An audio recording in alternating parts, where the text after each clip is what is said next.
25 years. I can't believe it. Mhm. Well, we want to welcome you all into this conversation where my most beautiful wife and founder of WeHOPE and myself will have. And we just want you to get a little insight to who we are and what we're about here at WeHOPE.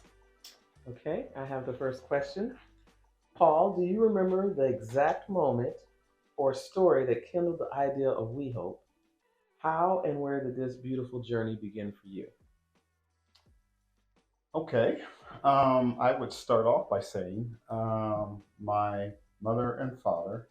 My father was a pastor, and my mother was a nurse over at Stanford Hospital, and they were always giving to people on the street and in the community, and so they kind of modeled that for me. Of it's important to give back and to help those that are less fortunate in our society. And then when I met you, and when we had our marriage counseling at the big pre-marriage counseling, it was a common theme that we both have, where we both wanted to educate people and also help our unhoused brothers and sisters. So I would say that was cemented by what was a seed by my parents. Okay. So for you, can you recount a moment from the past 25 years where it really fills your heart and soul with pride? I think there are so many of them but some of the ones that are most impactful are when we would have banquets, Thanksgiving banquets or Christmas banquets for our clients and how excited they would be. And then even the graduations, when they put on the robe for the first time and graduate from something for the first time is very impactful, and it brings tears to your heart, to your eyes, and it's just lets you know that what you're doing matters. And I would Yeah. say that would be for me. Okay, number three for you. We adore our clients, and each time we make an impact, it's deeply felt. Is there a specific client story that resonates with you? They're good, unrehearsed questions. Um, I would say it was Jeff, and Jeff came into our shelter, our We Hope organization, our shelter. He participated in our classes, our life skill classes, financial literacy, anger management class, and he graduated from those classes, through one of our graduations. Um, and then he moved to San Diego, and he sent me a letter saying, Pastor, um, not only do I have a good paying job because he's in the construction field, but also I also bought my first piece of property, a townhome, Wow. and I'm married. And you can almost get choked up a little bit about the role that we played in that, and it just brings joy when I get letters and emails and texts from around the world, because we have people that move to other countries that still stay in contact with us, and it really brings joy to my soul to see we played a role in that transformation. Absolutely. Nice. So you read this question. Speaking on growth, how do you see We Hope and how it evolved from our very humble beginning, now boasting upwards to 140 employees, and we're in, have countless volunteers and partnerships, and overall $11 million budget. I visualize myself walking when we first started our first program. We STAN, which was a program for suspended children in Santa Clara County, and I would visualize myself walking from door to door, trying to get people to let our program into their system. And then when I fast forward to where we are now, along the way we've all worn so many hats. We've done so many jobs. Now we hire and we didn't get paid. And we hire now I all remember these that. people to do these individual jobs that we all did. Like I did 10 jobs, man, you know. And so that is what resonates with me, and that's what it's a blessing how far we've come and how we've been blessed and how many partners we've had to help contribute to our success and all the things and all the people who have been helped and lives have been changed and they have been felt like somebody cared about them. I mean, that is monumental. And I think I'm just so pleased and proud that we were used to do that for our community and for the people that we get involved with.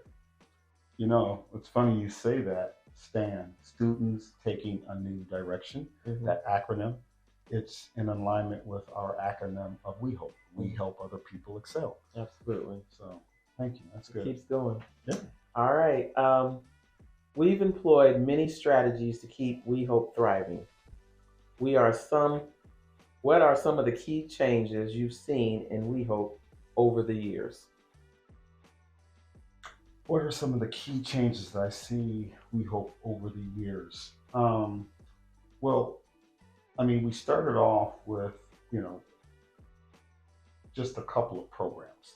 You know, we would have volunteers come and we've stayed the night here with our clients that we were serving when they were homeless. And then, of course, this stand program. Mm-hmm. Um, I would say when we became a full blown year round shelter and where people said it couldn't be done, we had a bunch of naysayers per se.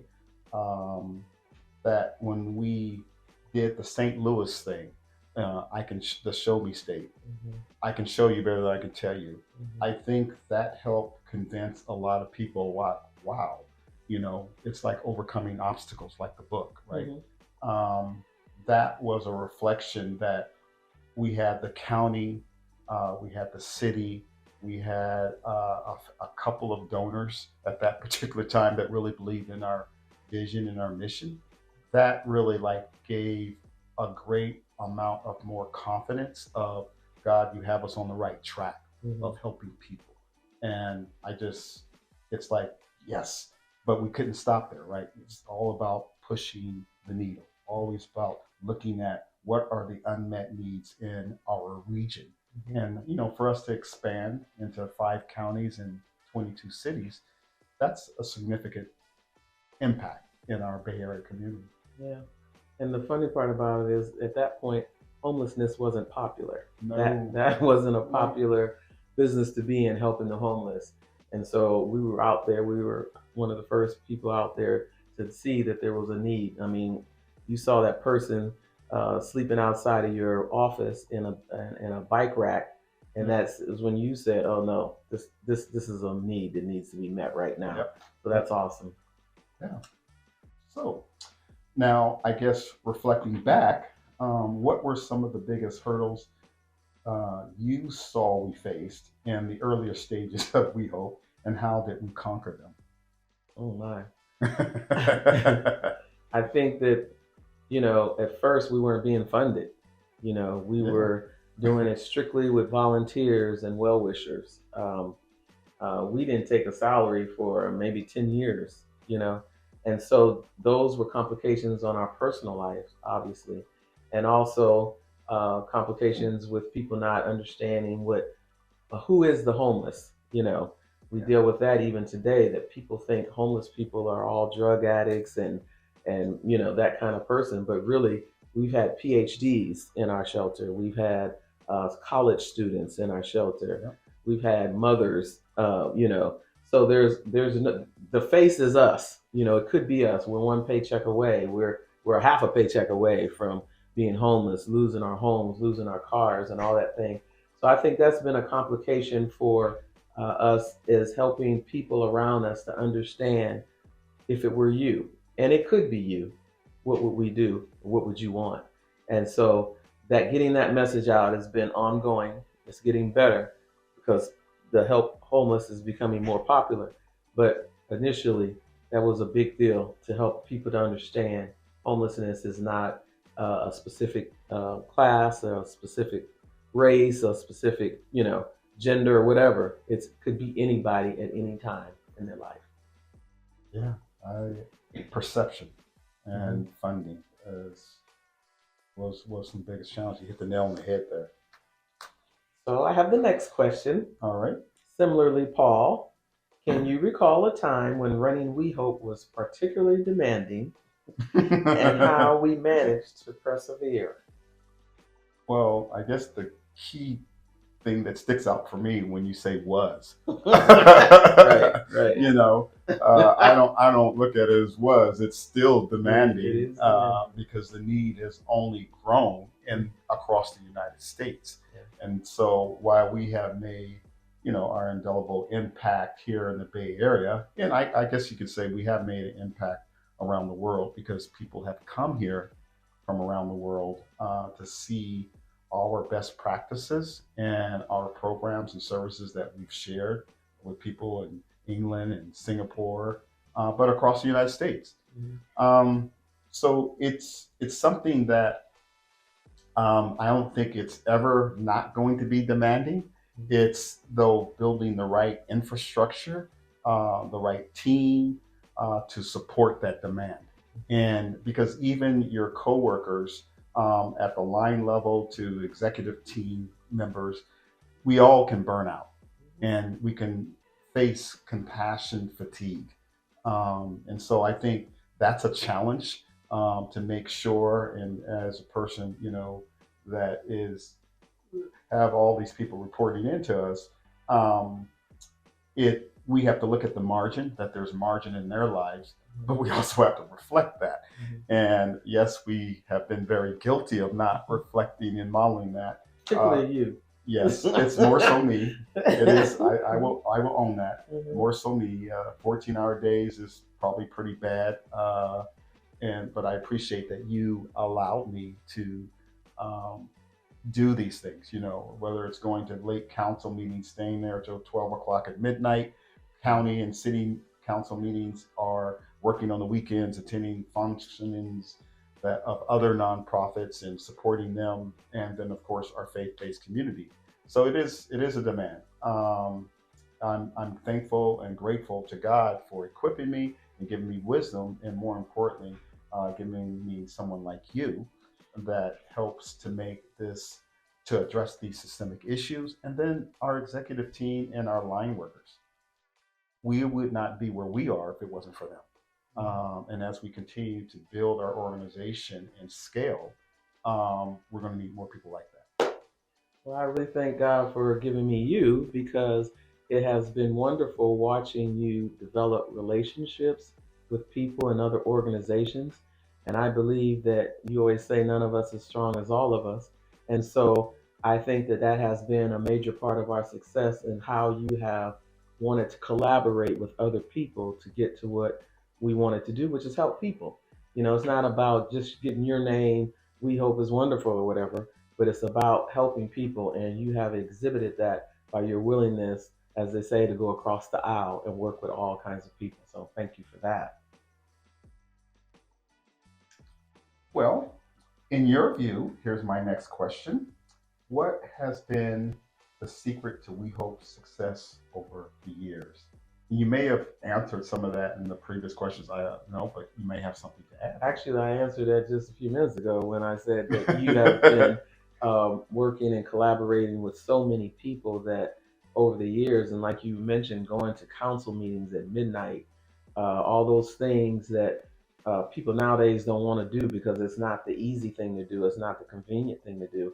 I think that you have taken a lot of time personally to go out and win support for this organization and let people understand that you were really serious and we were very serious about helping people.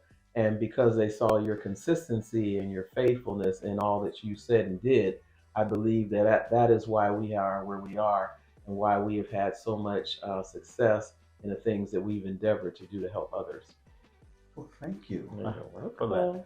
welcome. I would like to kind of add on, though, sometimes people, yes, they see me as the face of the organization, and you know, it becomes somewhat challenging because you are trying to be responsive to so many people in different, whether it's law enforcement, faith community, nonprofit community, or whatever, government.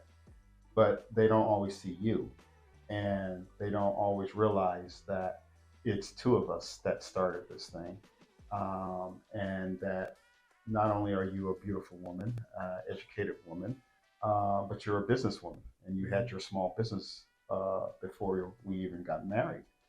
And so it always brings me joy when we talk about success to talk about what made our organization successful and what also made me successful in that role that you played in that. That is something that I think is sometimes the missing communication piece when it comes to some of these conversations. That it can take two to make something happen, and when two are coming together, such as you and I, to have and fulfill a common goal, purpose, and of course our passion, it's it's not double for your trouble; it's double for your success. Mm-hmm. And so I'm glad that we have journeyed on this together.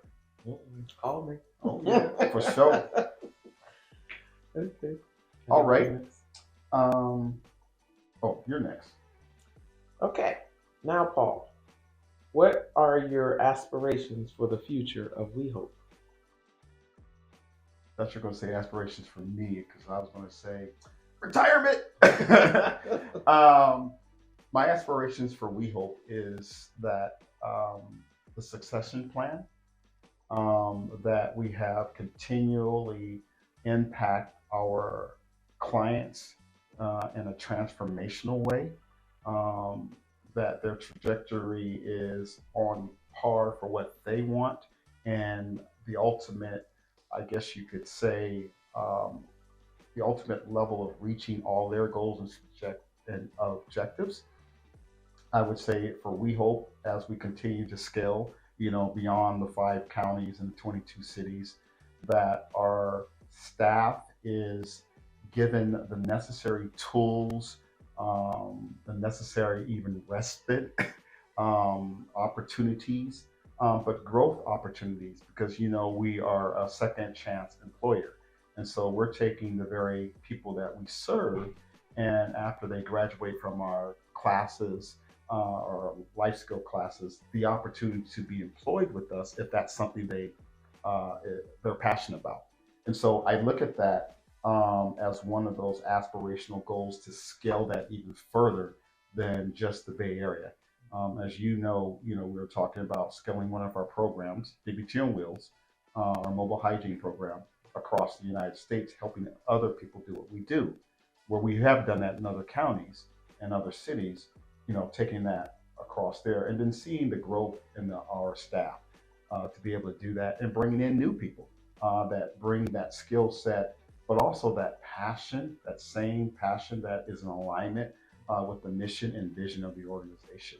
I look forward to Alicia Garcia. As we know, we have both agreed that that would be the heir apparent to take over my role in the organization. And as we remain on the board and continue to service the organization until we go to heaven, um, those are aspirational goals. And just seeing what other creative, innovative solutions that our team could come up with to continue to fulfill our mission. As we say, we help people to become healthy, employed, and housed, but we do it by using innovative solutions. So I look at that, and I'm glad that we just added our CFO, our marketing director, our development director, because we have worn too many hats, down through the years. But now, 25 years, we're there, with getting a more healthy and skilled staff. And I think that brings to me when you talked about one of the pride things or proud thing moments that we have. I love the fact that we hire the people that are in our shelter. I think that's walking the walk and not just talking the talk, because we could get them all ready and say, go out, get your own job. But those who are interested, we give them employment and we work with them to help them become professional contributors to our community. And I think that is just outstanding. That's another moment that makes me very proud. Yeah, and as you know, that wasn't easy, but it's a part of our DNA because we have to make sure that as we do our training, which I just love our team and training that is implemented here, um, we take in consideration that some have their PhD, as you mentioned before. Some may not even have their high school degree, but yet we're able to plug them into classes so they can complete their graduation and graduate Mm. from the next level of education, and then give back to our organization by giving back to serving people that were once where they were once, and that are in the same shoes that they once were. Yeah. So, Okay. all right. So my next question is, recounting our journey was fun with you, um, but what brought back so many memories and really showed how far we've come with WeHope. Despite the challenges of success and growth we've experienced, there's no one else I'd rather have begun this journey with than you. You know, um, actually, yesterday we had a board meeting, and we had two new board members come on board, and when you think about us at the table, kitchen table, or uh, actually a funny story. When we first started, we had a board meeting in our garage, and while we were in the garage, a rodent ran in, and we all jumped up and screamed. You all jumped up screen. I did not jump up screen. But the funny, but you think about that and you compare it to yesterday's board meeting and all the people, professional people there. We're in a we're in an office building. And all I mean, that is something that is really a picture of time and Yeah. how we've progressed and how grateful I am that we are at the place we are now and we're not dodging rodents and whatnot. So we've come a long way. It wasn't all easy, of course. It wasn't all favorable at times, but what keeps you going when you're not getting paid and and you're not getting all the support you want is the fact that lives are being changed, and that's priceless. It puts you on a high that you can't get any other place, and it has been a motivator, and you know. You're so spot on that because as we think back of where when we started, I like that. And then yesterday's board meeting, with adding these two new high level, high caliber people, graduating from Harvard and being lawyers and CEOs and business owners from when we started. It Mhm. was just me, you, and Regina um, from our church. And so that just, now we have, what is it, 12 board members? I think so. Oh. And they're from some of the largest accounting firms, Price Waterhouse, and major law offices. That's really to me, it's a God thing from our Mhm. faith background. Um, and they are collectively and synergistically, helping us to address these systemic issues. How many people? This Yeah, a lot. I know. It's just when we think, because we don't always reflect about it because we're continuously Driving. moving forward. Yeah, Hmm. and we're very blessed Yes. to have the caliber of people working with us and us with them, both at the board level and the staff level, and the volunteers too. Of course, we couldn't do it without our volunteers. Sure. Okay. On that note, Paul, when you reflect on the past 25 years, is this what you imagined 25 years ago? Well, as a pastor, it says, write the vision and make it plain that they that hear it can and see it, that can run with it. Mm-hmm. And when I look at the vision that was wrote uh, based out of our church, since our organization was born out of our faith perspective, but it's not it's not about, we don't proselytize or anything like that. We don't withhold services. Um, when that vision was cast, um, it took some people from our organizations that said, hey, we've accomplished this on the vision. And I'm like, what are you talking about? You remember, it was like, oh my goodness.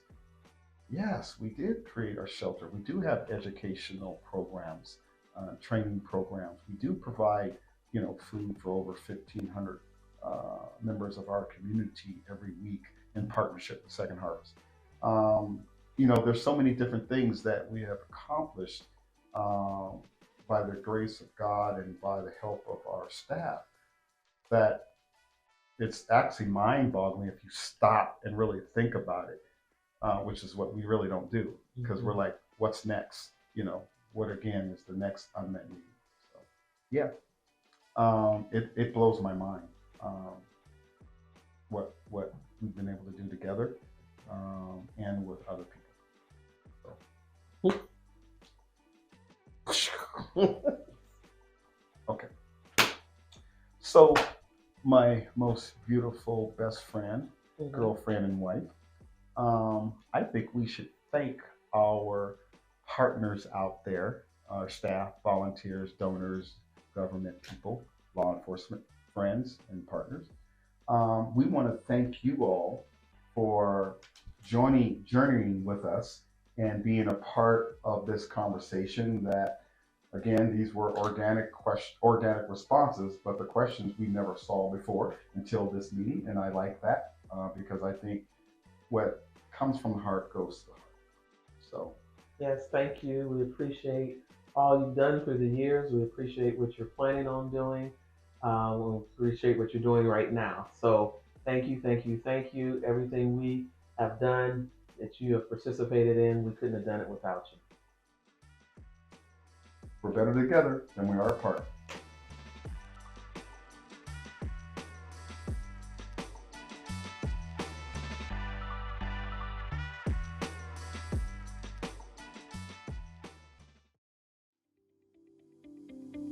Celebrating 25 years of hope with WeHOPE, a legacy of helping other people excel.